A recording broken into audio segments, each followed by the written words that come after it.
My dad said, the greatest gift would be if you just died. So I cancelled his mortgage and left. My dad looked me straight in the eyes, his voice as casual as ordering a coffee at Starbucks, and said, the greatest Christmas gift would be if you just died. That was my father, my only parent left. So I gave him exactly what he wanted, but not before I cancelled their mortgage, drained every joint account, and left something on his kitchen counter that made his perfect little world crumble like stale cornbread. It was December 18th in the colonial house I had helped buy in suburban Atlanta, but never truly belonged in. I was organizing takeout containers in the kitchen, stacking leftover Chinese food from Golden Dragon into neat rows in the fridge. The living room door was slightly open. I hadn't meant to eavesdrop. God, I wish I hadn't. Dad's voice drifted through, low and bitter. Honestly, the greatest gift this year would be if she just died. My hands froze mid-stack. I stared at the container of General Tso's chicken like it had turned to poison. Brenda's voice followed, light as discussing the weather. You said it, not me. The silence that followed was worse than the words themselves. My father, my only family left since Mom passed 2 years ago. I waited, heart hammering, hoping he'd laugh it off. Say he was joking. Say anything human. But he didn't. He just sighed heavily. It's exhausting having her here all the time. We can't keep doing this. I pressed my palm against the granite countertop to steady myself. The takeout container slipped from my numb fingers. She's not going anywhere anytime soon, Brenda replied with her own weary sigh. Guess we'll just have to deal with it until then. I backed away from the door before I screamed or cried or collapsed right there on the hardwood floor Mom had picked out before the cancer took her voice away. My legs barely carried me up the stairs to the guest room, my room, the one they'd let me move into after Mom died. The one with cream walls and no personal touches allowed because Brenda said it didn't match her farmhouse aesthetic. I sat on the edge of the bed, staring at nothing until my vision blurred. My fingers found the journal I kept in the nightstand drawer, the one with grocery lists and reminders to refill my anxiety medication. I flipped to a blank page and wrote it down word for word. The greatest gift this year would be if she just died. I read it again, then again, trying to convince myself I'd misheard. But I hadn't. My own father, the man who'd held my hand through Mom's funeral, who'd cried when he asked me to move in because he couldn't handle the empty house alone. The same man who'd called me his saving grace when I'd helped with the down payment on this place. I thought about all the times I'd quietly slipped extra money into his wallet when he was struggling with medical bills. The countless dinners I'd cooked, the grocery runs, the house cleaning while he and Brenda went on weekend trips to Savannah. The $95,000 I'd contributed to buy this house after selling Mom's jewelry and cashing out her life insurance policy that she'd left to me. All of it meaningless now. The next morning, I sat at the kitchen island with lukewarm coffee from our Keurig, pretending my stomach wasn't twisted in knots. Dad shuffled in first, rubbing his eyes like he'd had a rough night. Morning, kiddo, he mumbled, using the nickname that once made me feel loved. I couldn't answer. If I opened my mouth, I might lose control completely. Brenda followed, dressed in her usual athleisure outfit and full makeup, barely glancing at me as she scrolled through Instagram on her iPhone. I watched them move around the kitchen like nothing had happened, like they hadn't shattered something in me the night before. You okay? Dad finally asked. You look pale. Just tired, I managed. Didn't sleep much. You should try some melatonin, Brenda offered without looking up. Works wonders. I wanted to laugh bitterly. I wanted to stand up and ask, does melatonin help when your father wants you dead? Instead, I stirred my coffee and nodded. Later that morning, something nagged at me, so I opened my laptop and logged into the joint checking account I'd set up for household emergencies. I hadn't checked it in months because Dad always said everything was handled. My stomach dropped. Past due notices from Bank of America. 3 months behind on the mortgage. 3 months. I stood up so fast my chair spun backward. I walked to my tiny desk and opened the banking app on my phone. The joint account I'd opened when I first moved in, the one I'd been quietly funding for groceries and utilities, was nearly empty. Thousands gone. Small withdrawals Dad had made without ever mentioning them. The emergency fund I'd built had become his personal safety net, and I'd been too trusting to notice. I heard the front door open downstairs. Dad's voice carried up, too loud and too cheerful for someone who couldn't pay the mortgage. The new hedge trimmer works great. Honey, don't tell Ivy, Brenda replied. She'll worry about the money. She's always upstairs anyway, in her own little world. My hands curled into fists. I crept to the top of the stairs where I could hear them clearly. That emergency account is completely drained, Dad said. I checked this morning. What about her savings? Brenda asked. The one she mentioned for Christmas gifts. She barely touches it. Still writes checks for everything like her mom used to. Maybe she won't notice if I transfer a little. We're only talking about 1,000 or 2. That's not the point, Dad replied. And for a second, I thought he might show some conscience. I can't just take my daughter's money. But then he added, I'll figure something else out. I backed away before they saw me and sat heavily in my desk chair. My heart was pounding so hard I felt dizzy. I opened my laptop and checked my personal savings account, the one I'd kept separate since college. Just over $32,000, my safety net from years of careful budgeting. Still there, still untouched. Thank God I'd listened to my instincts on that one. Then I heard Dad's footsteps on the stairs. A soft knock on my door. Hey, Ivy, got a minute? I turned slowly. He stood in my doorway with that sheepish smile he used when he wanted something. Sure, I said, keeping my voice level. What's up? Brenda and I were thinking maybe after Christmas we should talk about combining some of our finances, streamline things. So nothing falls through the cracks. Streamline for who? For all of us, he said quickly. I mean, you've got money just sitting in that savings account.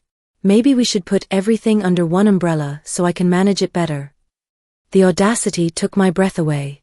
Manage what? Well, the household finances. I already handle most of the bills anyway. It just makes sense. I let the silence stretch until he shifted uncomfortably. I'll think about it, I said finally. But that money is still mine, Dad. Of course, he said. I just meant. I know what you meant, I interrupted quietly. And I heard you. He blinked. Heard what? Nothing, I said. I just need some air. I walked past him and down the stairs, out the front door before I lost it completely. I walked around our neighborhood until my legs ached, trying to calm the storm building in my chest. Every step felt like a countdown. I wasn't the one falling apart anymore. They were. And they had no idea how close I was to walking away and taking everything with me.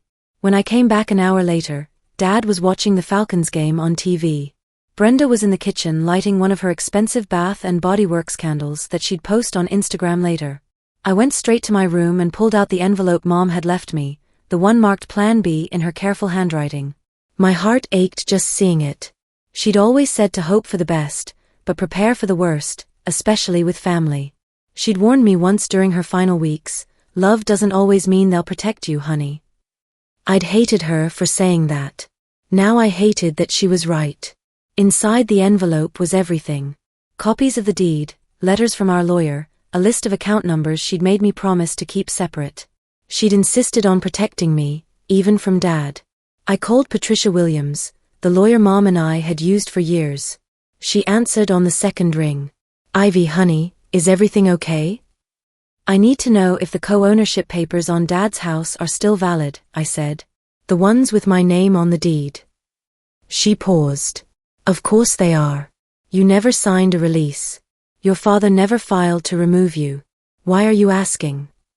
I sank into my chair and whispered, because they want me dead, Patricia, and they're not even hiding it anymore. Her voice sharpened. Tell me what happened. I told her everything. Ivy, listen to me, Patricia said after I finished explaining. You have power here. You're not trapped. What do you want to do? I don't want revenge, I said. I want out, but I want out on my terms. Then we draft a notice of intent to sell your portion. I can have it ready by tomorrow. I closed my eyes.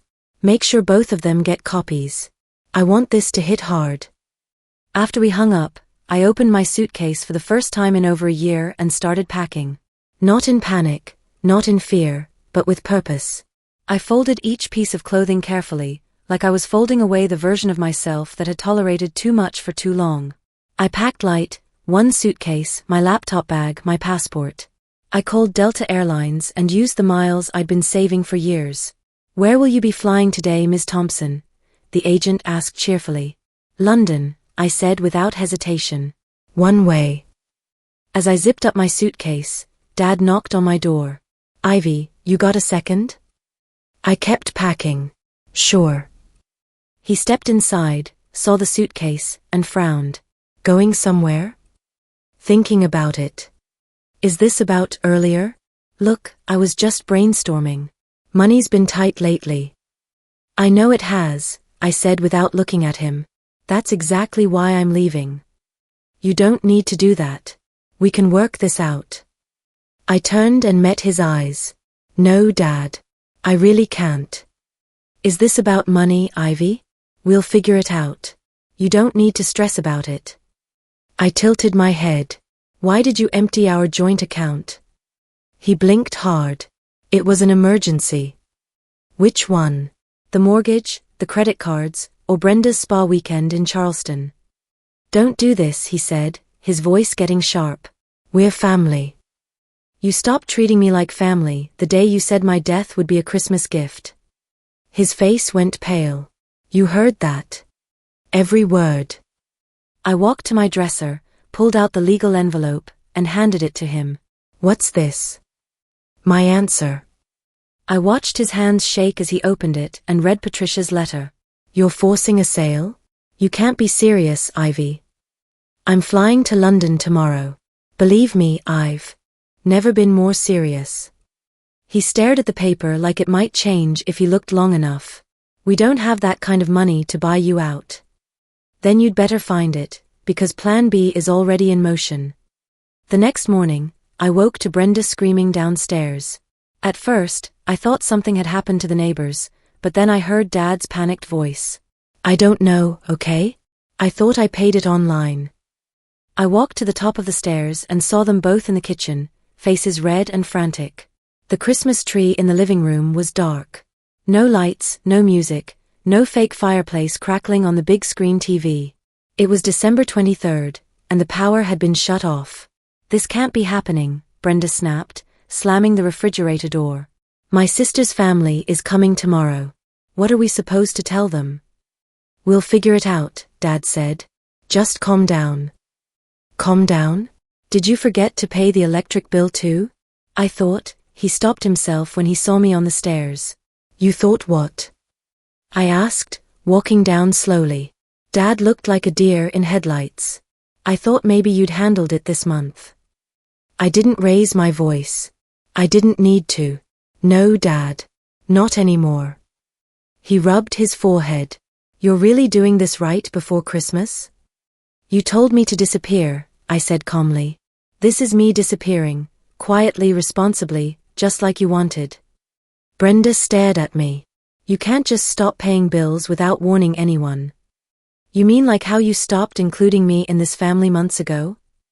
I walked to the kitchen counter and picked up a plate of sugar cookies I'd baked for the neighbors. You made your choice. I'm making mine. I set the plate down and headed back upstairs. What are we supposed to tell people? Dad called after me. They'll ask where you went. I paused at the bottom step. Tell them the truth, that some gifts come with a price. And you finally ran out of credit. I spent the rest of the day finishing my packing. 2 sweaters, 1 good coat, comfortable shoes for walking. My passport was tucked in the front pocket of my carry-on bag. Around 3 p.m., while they were arguing in the garage, I crept downstairs one last time. I left small wrapped gifts under the dark Christmas tree, one for each of my young cousins who'd be visiting. Simple presents with notes inside, love always, Aunt Ivy. None of this is your fault. Then I went back to my room and waited. That evening, Patricia emailed the official notice to both Dad and Brenda. The subject line read, Notice of Intent to Sell Ivy Thompson Co-Owner. The timing was perfect. At 4 a.m., I quietly rolled my suitcase down the stairs and out the front door. Snow was starting to fall, unusual for Atlanta, but it felt like a sign. I stood on the front steps for a moment, looking back at the house one last time. The Christmas tree was still dark in the window. That was their Christmas, but I hadn't given them my real gift yet. I landed at Heathrow that afternoon and didn't cry once during the flight. Not when we lifted off from Hartsfield Jackson. Not when the captain announced our descent into London. And not when the woman beside me asked if I was visiting family. No, I'd said, pressing my lips into a small smile. I left them behind. The taxi ride from the airport was long, but I didn't care. I watched the city blur past, bright holiday decorations, couples walking hand in hand, people living their lives without my drama. No one knew who I was. And for the first time in years, that didn't scare me. It felt like freedom. I met Claire, one of Mom's old college friends who now lived in Notting Hill. She handed me the keys to her guest flat and said, "Stay as long as you need." I thanked her and meant it. I unpacked just enough, 2 drawers, half the tiny closet. I made tea, opened the window, and just breathed. That evening, I walked along the Thames with my coat zipped up to my chin. The air was sharp, but it made me feel alive. I wasn't invisible anymore. My phone had been buzzing all day. Dad, then Brenda, then both of them again. Missed calls, voicemails, texts. I didn't open any of them. I already knew what they were saying. The next morning, I found an email from Patricia with the subject line, "You might want to read this." She'd forwarded a frantic message from the mortgage company. Dad had called in complete panic. The house was in foreclosure. They were facing eviction after the holidays. "Ivy Thompson is not responding," he'd written. "She must be traveling for work. She's not part of the decision-making process anymore." Patricia had replied simply, "Ms. Thompson remains a legal co-owner and is well within her rights to act accordingly." I read it twice, then sent Patricia a message, "Please handle everything through legal channels. I'm unavailable for direct contact." 3 days later, my phone rang with a call from an unknown number. I almost didn't answer, but something made me pick up. "Is this Ms. Ivy Thompson?" "It is. This is First National Bank regarding a co-owned property currently in arrears. We've received your legal filing, but we need to confirm your intentions moving forward." "My lawyer will handle everything," I said calmly. "Please direct all communication to her." "Ms. Thompson, are you aware the other party has expressed severe difficulty meeting payment obligations?" I stared out at the narrow London street below. "Yes, I'm aware." "And you still wish to proceed with the intent to sell?" "Yes, I do." After I hung up, I turned my phone face down on the cafe table. I wasn't running. I wasn't hiding. I was claiming space for myself for the first time in years. A week later, Patricia emailed again, "They're begging to negotiate. Are you ready?" I didn't reply immediately. I stood at my window, fingers wrapped around my coffee mug, watching the world move forward like I'd never existed in their version of it. Dad thought he could break me down until I disappeared completely. What he didn't know, what neither of them knew, was that I wasn't just gone. I was building a life where their access had been permanently revoked. The house sold in March. Dad and Brenda got their share after the debts were cleared, enough for a small apartment and a fresh start. I didn't feel triumphant when the papers were finalized. I didn't feel vindictive either. Just peaceful. I'm still in London. I found work teaching business writing to international students. I have a small flat in Camden with windows that face east toward the morning sun. Some people might say I was too harsh. That family should forgive and forget.